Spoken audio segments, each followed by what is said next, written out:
Are you ready? I'm ready. Feeling? Yeah, I'm feeling good.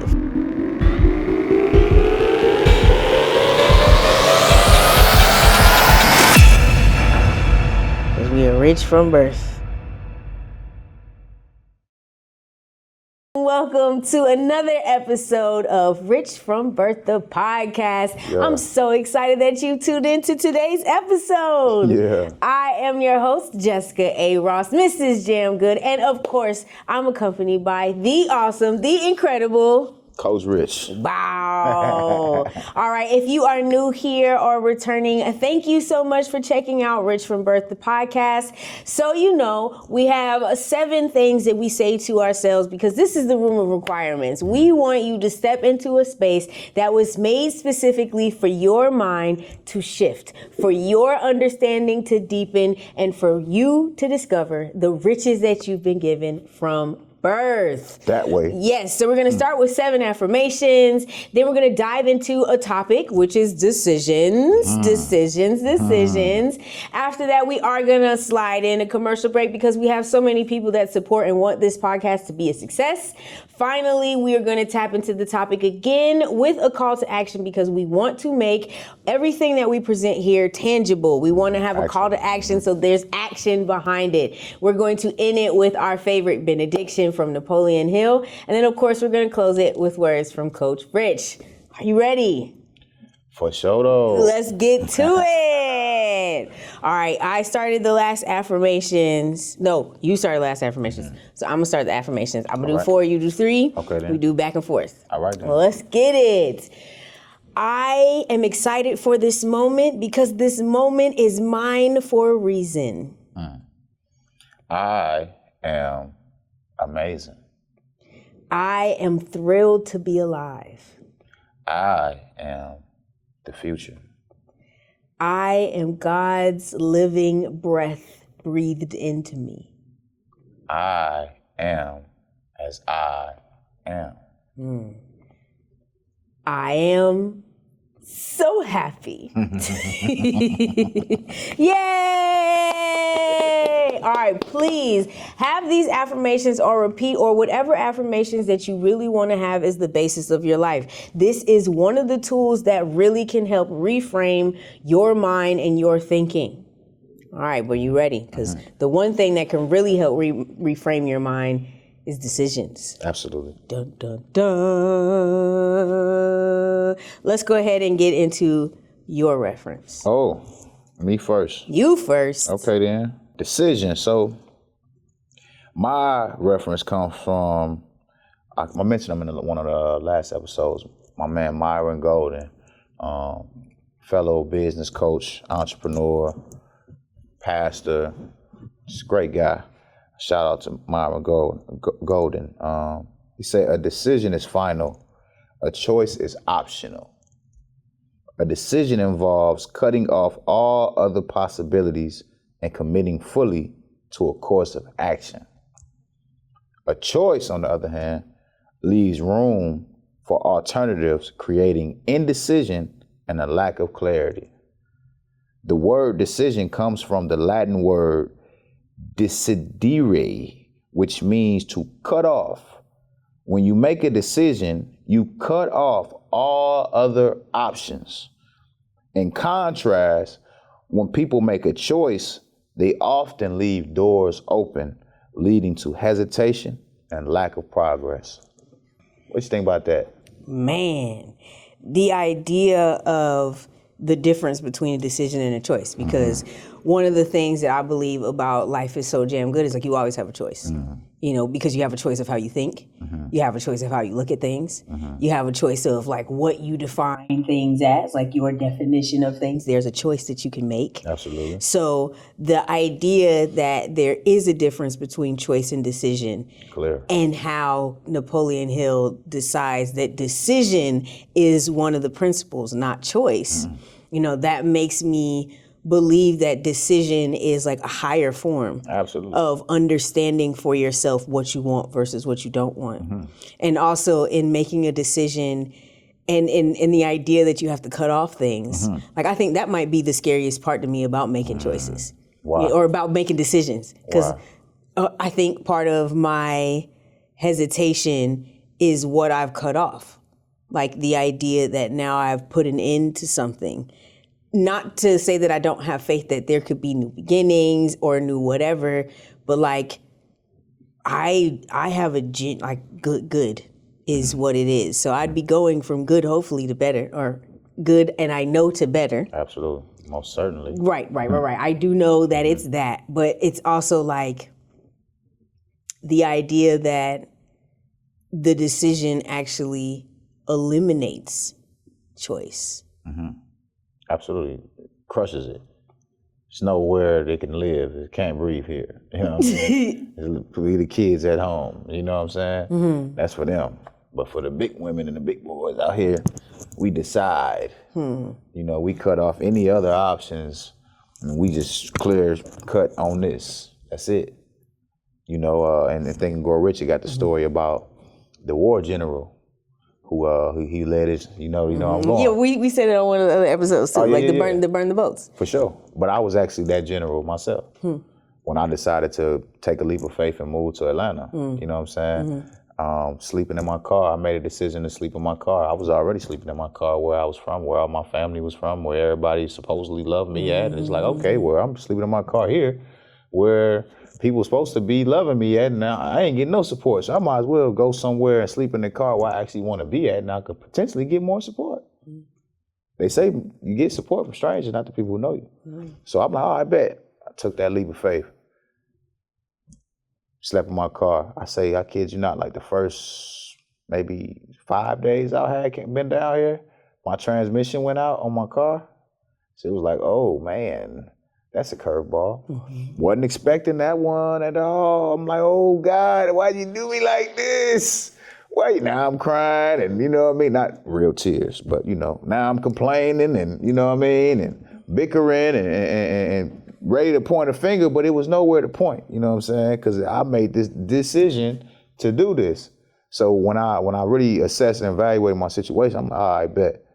This what I gotta do. I can't turn around now, even if I want to. You know what I'm saying? Because I ain't got no way home. You know, I ain't got nowhere to even go. You know, part.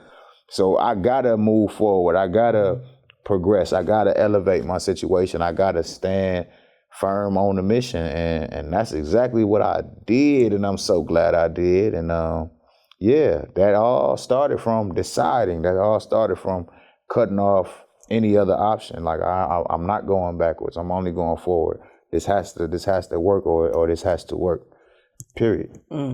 Metro Atlanta, welcome to McPhail Studios. From table reads and content creation to conferences and unforgettable celebrations, our medium-sized studio can handle it all. I've seen a lot of facilities in a lot of places around the country. This is nice.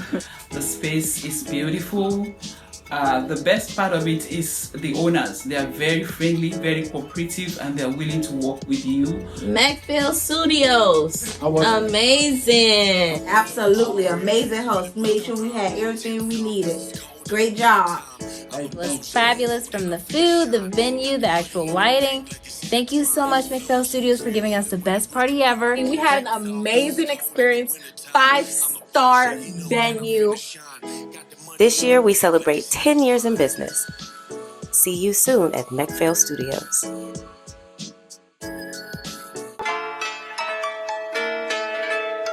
I come from the home of Richard Pryor, Peoria, Illinois. Not only is it the home of the greatest comedian that ever lived, but it's also the worst city for African Americans to live in the country. Growing up in Peoria was rough for me, mainly because of the fact that I didn't have my parents around to take care of me. So I had to figure things out on the streets on my own. In and out of jail, prisons, boot camps, and group homes. I mean, you name it, I'd have been locked up there. And it wasn't until I heard this story about how Richard Pryor bonded my father out of jail for a murder that my life began to change for the better. The judge ruled the murder an act of self-defense, and my father was freed from jail. That all happened before I was even born. So from that point on, after I heard that story, I knew that I had a purpose in life before my life even began.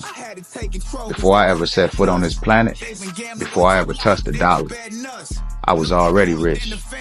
I am rich of pride.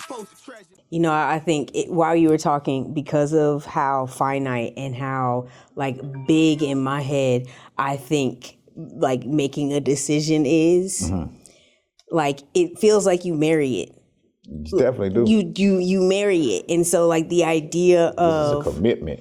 right. The idea of committing to either like a mindset or like a thought process or even an idea, like commit to an idea that you haven't seen before, using our imagination, and we're actually thinking about what could be. But making the decision, it feels like you gotta marry it. You have to say, this is my one and only, my true love, this is, you know, what it is that I'm doing. And I think that about decisions sometimes, like, it makes me hesitate, because marriage, I know how hard marriage is in terms of like what you have to do to keep it up. And if you make a decision, sometimes I think like the idea of what you'd have to do, what I'd have to do to keep it up, that's what makes me hesitate. I don't know who I told, but I know I told you this, but I told somebody else this too, and they told me my words back the other day, and I was like, you know, damn, I don't remember saying that, but that sounded like me. Like, even if you mess up, even if you go too far, you'll catch yourself. You're going to catch yourself. Like, I want everybody to know, take it from the guy who been living off faith his whole life, been living off of not having all the facts, been living off of not having no support, been living off of seeing in the dark like a blind man. Take it from me. I'm telling you, you're always going to land on your feet, man. No matter what, man, you're going to land on your feet. You trust yourself enough to know that even if you go too far to the left a little bit, you know that you going too far to the left a little bit. So you going to fix it, and you're going to go back a little bit to the right. Like, it's nothing that's not. A lot of people don't go, period, because they think they're going to go too far off to the left. But it's like, no, you going to realize that you're going off too far to the left when you do. And then you just gonna fix it. You know what I mean? How do you get over like the fear of going too far? Like, cause I think that is a barrier. Like, of thinking, oh no, I might go too far, and then what would happen? Like, how do you get over that fear? By not being stuck at start. More. Yeah. More, please. I get that, you know but more, please. Like not judging the outcome before you even initiate the process. Like, a lot of people like just stay stuck at the first part of their journey without even taking the first step, and be like, you know what if I go that way though, and then that crocodile come out the river right there and bite me, then what I'ma do? And they standing at the beginning right here, they ain't moving at all, but they talking about the alligator that might come, and they never move. So that's like you stuck at start. You know what I mean? Like, you're never going to move because you're already judging fearfully of the outcome. So it's really not even about where you standing at or none of that. It's, when you think about it, it's really all about how you thinking about the fears of what's going on. Once you eliminate that and silence that, it's just a walk in the park, for real. What else is it? What we doing? Hey, how you doing? You know what I mean? That's how I live. Like, hey, if I fall, I'm gonna catch myself. Like, oh, that was a brick right there. I just tripped. Damn, I ain't never do that again. You know what I mean? Like, straight like that. I'll never do that again. You know what I mean? Like, if I fall, I'ma learn. I'll never do that again. Like, in my music, I said, them losses turn to lessons, betrayals turn into blessings. So in hindsight, I never failed. Them were successes. I'm gonna say that again. Them losses turn to lessons, betrayals turn into blessings. So in hindsight, I never failed. Them were successes. You're gonna learn from all of these things, even if you trip and fall, even if you lose. That's all perception based. You're not never going to lose, because you're gonna always be able to learn from it and fail forward. But what we talking about here is people not even moving forward at all because they're paralyzed by fear, what they call analysis paralysis. Where they're looking at their choices versus making a decision. Come on, man. I totally get that. I totally understand that. And truly appreciate the idea and the imagery of not walking across a lake because there might be an alligator. You know what I'm saying? When you need, or when you feel like you're supposed to be on that other side of the lake. Like when you feel like there's something that you're supposed to do, something that you're called to do, people waiting on you. You know what I'm saying? You said you was gonna go there. You see what I'm saying? But you decided that the potential risk of something that might happen ends up being the thing that halts you. Yeah, you psyched yourself out. Yeah, Like you just sat there and really just told yourself, and this is how the mind works. You know what I mean? When your mind is programmed for failure instead of success, this is how your mind is going to work when you start to try to approach things that lead to success. It's going to tell you, hey, look at the big teeth that crocodile has over there. Ain't no crocodile, bro. You know what I'm saying? Like, this is all a figment of your imagination. Your brain is just telling you this stuff to keep you safe. That's what it's designed to do. Like a mother is going to tell you things to keep you safe, but safe isn't always success. So what you want? You want to be safe or you want to be successful? Jim Rohn said, yeah, you can be safe. You can sit in the corner and maybe live to 100 and we'll cover you up, bring you 3 meals a day and everything. And maybe you'll live to be 100. But what kind of life is that though? That ain't living. I want to live out here. Jay-Z said it like this. I'd rather die enormous than live dormant. That's how we on it. I'd rather die enormous than live dormant. That's how we on it. That's how we live. Like, you know, that's I digress. I love that sentiment in terms of just giving yourself the opportunity to make decisions and allowing for what comes of it to be chosen by you in terms of your interpretation of it. Because that's what you're saying. Basically, now... You call it. Right, you call it. Like, not only is decision the idea of you being able to have a decision and actual rich that you have from birth, a rich thing that you can partake in, but it's also like the idea that you now get to decide on everything. So it's like, after you make the decision, you get to make the decision about your decision, about any of the decisions, or about like how you place yourself and why you place yourself. It's all now decision based. It's all based on you. It's all based on you. Ah, man, it's challenging. The ways of how I've thought. You know yes, it's not challenging, but it's challenging because in having to accept that how I decide is how it's lived. Of course, is like the underlying, your mind controls how you think things become. When you think things, they become. Like, that's the underlying understanding, but that adds another a level of responsibility to the creation of life. You know, because now that to me feels like, since every decision is my decision, what am I basing my decisions on? Because all the decisions are my decisions.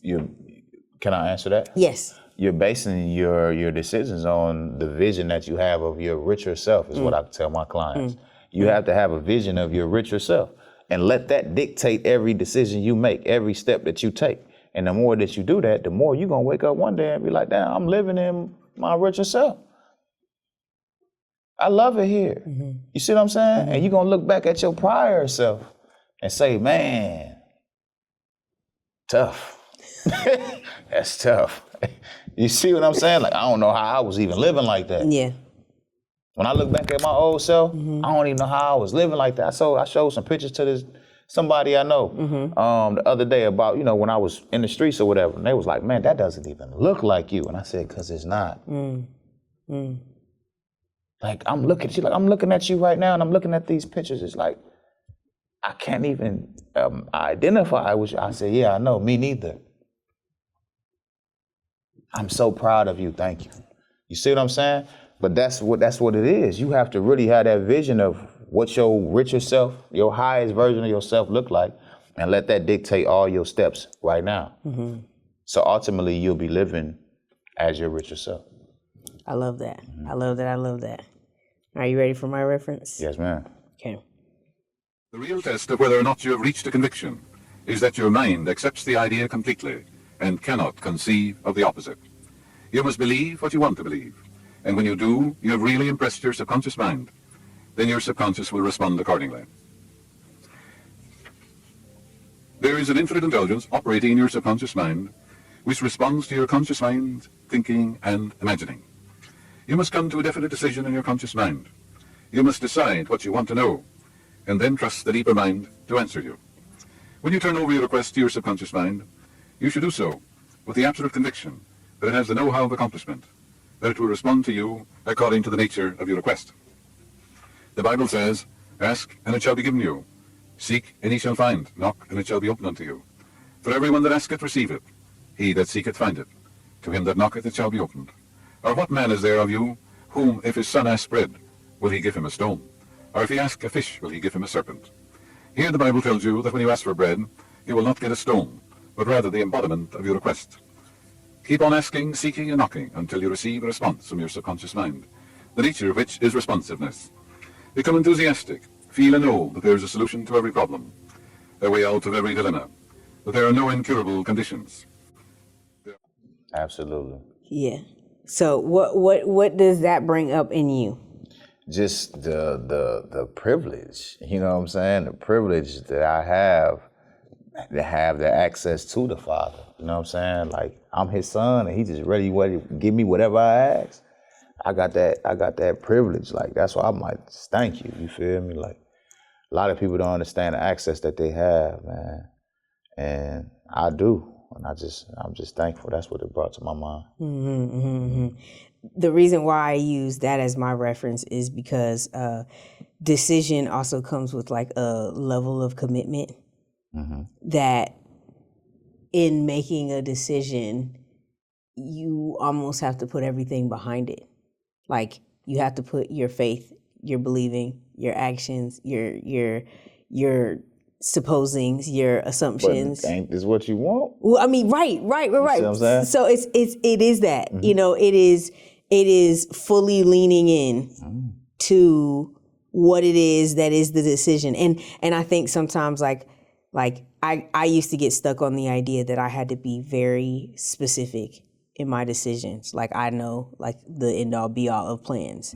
But what I'm noticing now that it's the deciding of like how I want to feel, how I want things to make me feel, you know what I'm saying? How I want to be able to feel in participation in things. Like, I'm deciding more on those things and letting life kind of show me and surprise me with what it comes up with. Because a lot of times, like, after making a decision of, you know, I'm ready to step out onto the world, then you meet somebody who helps you step out into the world better. Absolutely. You know what I'm saying? I was just gonna say that. You know, I'm ready to like be this thing, and then resources come because I believe that The universe conspires to give you what you want when you act on it. The universe conspires to give you everything you ask, whether you ask for the good, quote unquote, or bad, quote unquote. Like, it just gives you what you ask or what you focus on and meditate on and think about the most. And we're always asking. That part. Whether we realize it or not. Every That's a whole thought, nother episode. every thought, everywhere, everything is definitely an ask. We're always asking. That part. And I think the other reason why I use that as a reference is because now that I'm a mother and I think about like what all I would do for my son, you know what I'm saying? Like, I'm willing to give up my whole life so that he can have the best life possible. That's beautiful. Yeah, I mean, it's beautiful and somewhat unhealthy. And I'm starting to work on like the healthy version of that. Gotcha. Because if I give up my life, then I'm not showing him a life worth living. Gotcha. You know what I'm saying? Absolutely. Now, in the... Say that one more time, because I think they need to... I don't even remember what I said. If you don't... Right. Then I'm not giving them a life. If I don't show him, if I give up my life, then I can't show him a life that's worth living. Yeah, they need to hear that. That's a whole episode. I mean, we can start writing those on the episodes. We gonna give y'all so many episodes. We gonna give it to y'all. Well, get your thought out though. My bad. In being a mother, I know that if my son asks me, you know, hey mom, can we spend time together? You know, I'm going to try to spend time with him. Or, you know, hey, mommy, I'm hungry. I'm not about to feed him rocks. You know what I'm saying? Like, I am going to prepare food for him. And in my most recent example of, like, knowing that I, as a mother, would do anything that I can, Just got something. It would be the fact that, like, I took my son out of school to start homeschooling, although I was finally done being the housewife that had to stay at home with a kid. I had a kid in school age. I was about to go get it, and oh, did I. I went out and was hustling for stuff, you know? But I saw that my son was kind of deteriorating in terms of how he felt about himself. So I needed to make that change. And I'm willing to do that. So if I'm willing to do that, and God knows everything that's happening, I just know that he's willing to do so much more to make sure that I'm loved and feel cared for and all that. What you got? Well, I would say that's you. The work that you thinking he gonna do is really you. And I would say you, your son. Your son, the way you just responded to how you gonna take care of him and put your life on the line for him, and I gotta attend to him, that's you though. Substitute your son for you. And react the same way for you. When you want whatever the cereal you gonna give yourself, Rocks. You see where I'm going? I do. I see. Yeah, that one. That's an interesting thing to evaluate because in wanting to. The reason why I say that though is because that's who I've been. I've been the mother and the son for myself my whole life. So I know the power in that. That's why I always tell you, like, oh, I'm my own teacher and my own student. Like, I write my own notes. I'll be trying to figure out what I'm saying. You know what I'm saying? Like, I'm getting downloads and I'm writing it down and trying to figure out what I said. I'm the teacher and the student. I'm the father and the son. You see what I'm saying? The father is the imagination. The son is the physical flesh. You know? So the son on the physical flesh side, he want things. He need things. He's constantly always asking for things. Well, the father in imagination, in the spiritual realm, is gonna give it to him. He hear him. He know what he want. He ain't gonna deny him. Because we one and the same. In the Bible, Jesus said that. Me and my father are one.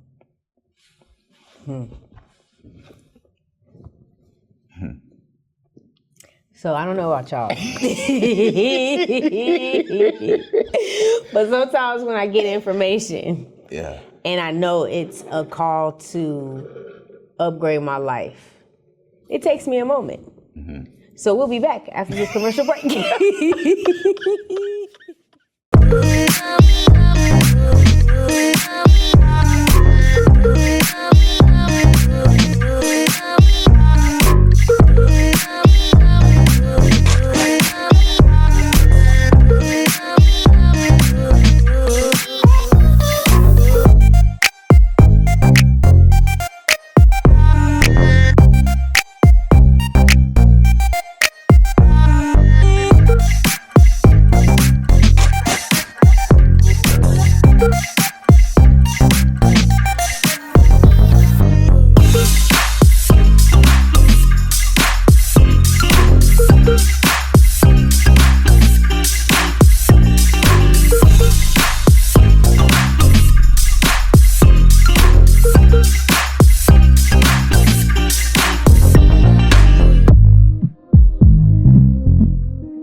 What's going on, guys? It's Jackson here from Not Jax Productions, shooter, ACAM, and Emmy award-winning filmmaker and content creator.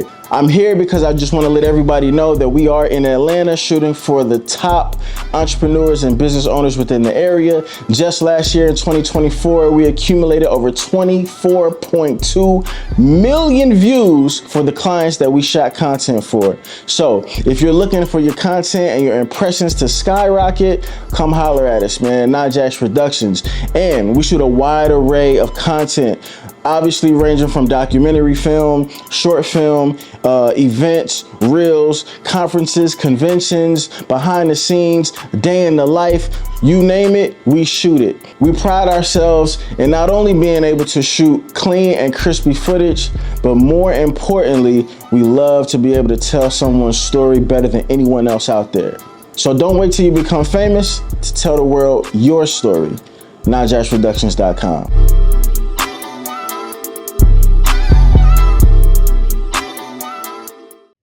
right, good people. After those commercial breaks, I was able to digest the information that I was able to receive. Like, I know sometimes that happens.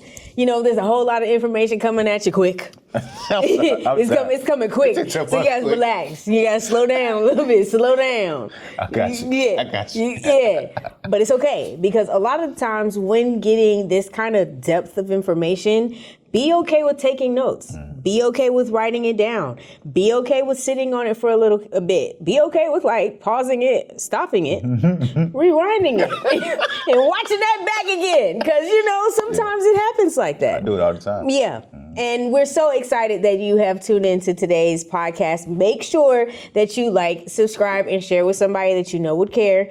We're diving back into the topic of decisions. Yeah. So, Rich, please tell me, what is the biggest decision that you've had to make out of late? I don't know if y'all ready for this. Ooh, should I do a drum roll? Nah. Okay. But definitely brace yourself. Oh, geez. I had to make a decision whether or not I was going to retaliate against my family.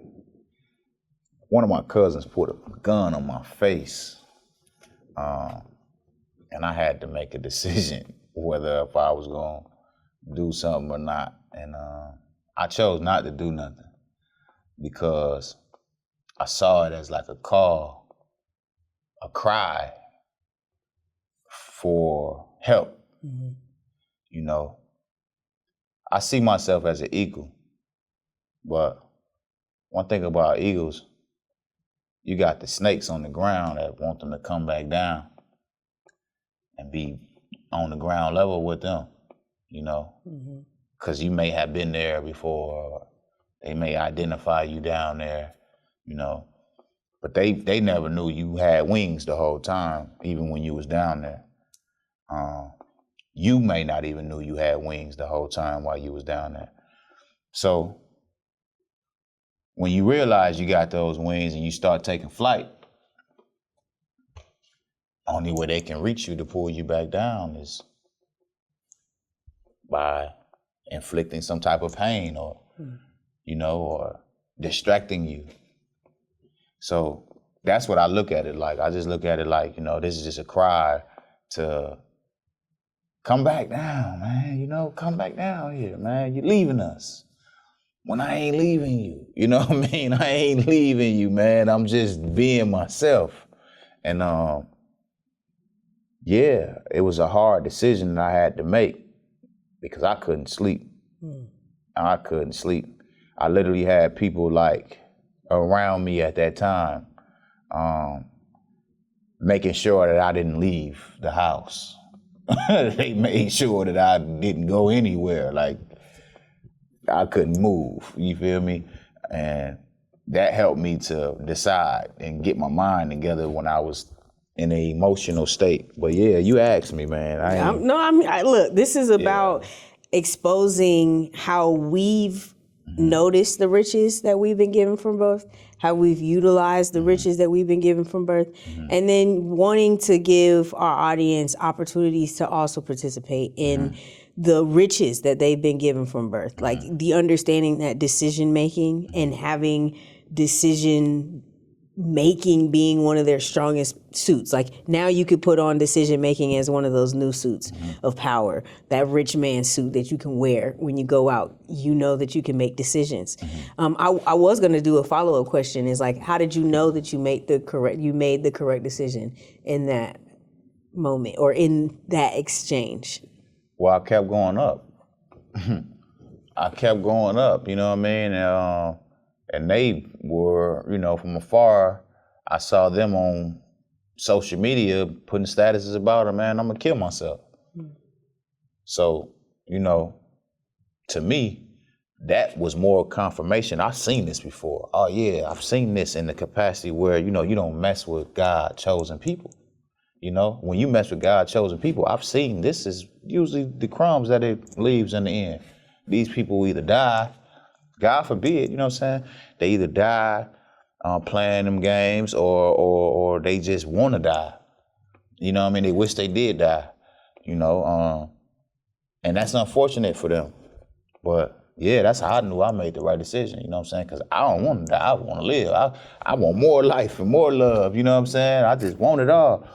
You know, I'm loving life. I'm, you know, and then other people have told me too, like, yeah, you made the right decision. And a lot of people that was around that decision, around that time, you know, when you from the streets, it's like you don't do nothing. Somebody put a pistol in your face, you ain't do nothing, you ain't handle the business. Oh, okay, you soft, you weak.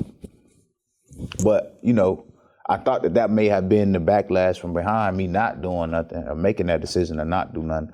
But really, it was the opposite. Like a lot of the people that was around that seen that, they really saluted me for that, you know what I mean, for not doing nothing, for taking a higher route.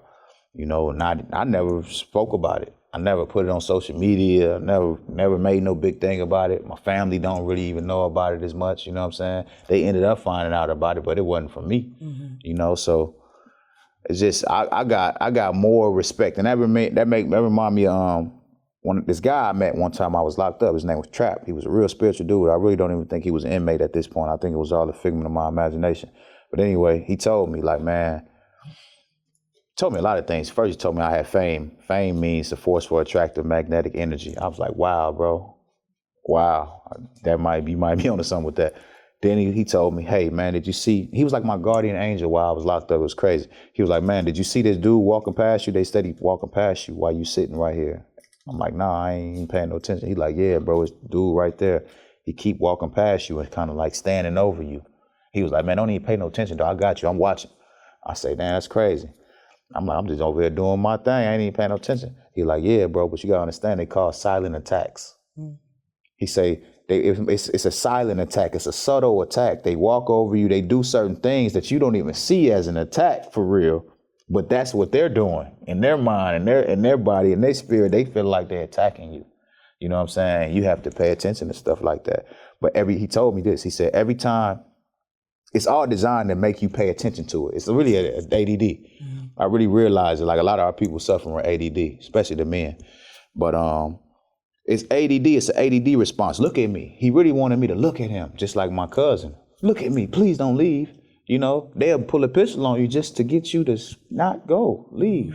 Don't leave. Just pay attention to us.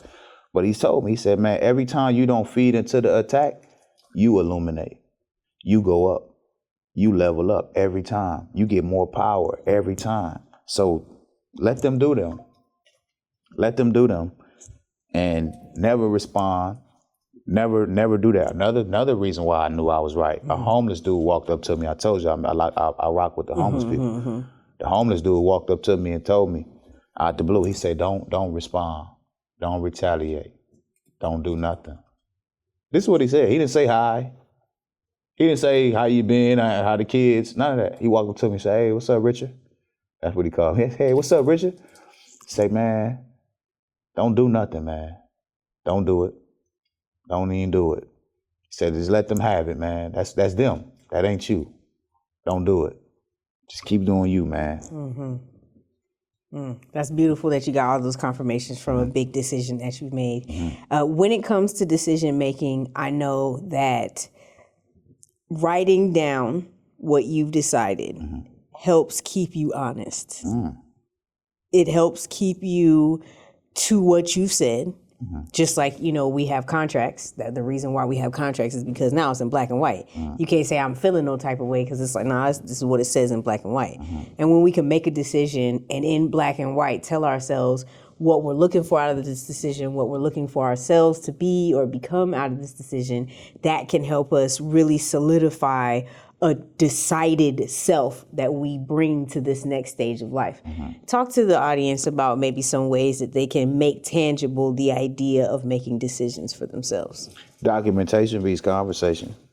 You just said it. You record it, document, you know, like I was speaking about earlier, the richer self. Document what that looks like. In the Bible, it say, write the vision and make it plain. So now you see it. You know what I mean? It's hard to be something that you ain't never seen, you know?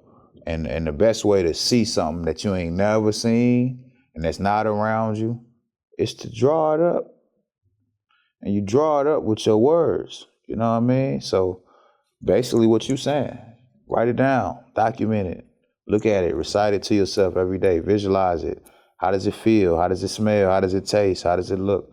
All of those things, dress it up and make it real for you. Whatever that fucking means. That part. Deciding to make action be what you do next from this podcast episode could be the first decision of many that changes your life forever. Because this is the Rich from Birth podcast, which is a podcast designed to help you discover and tap into the riches that you've been given from birth.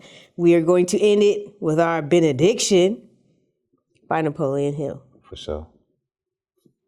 Oh, divine providence, I ask not for more riches, but for more wisdom with which to make wiser use of the riches you gave me at birth, consisting in the power to control and direct my own mind to whatever ends I desire.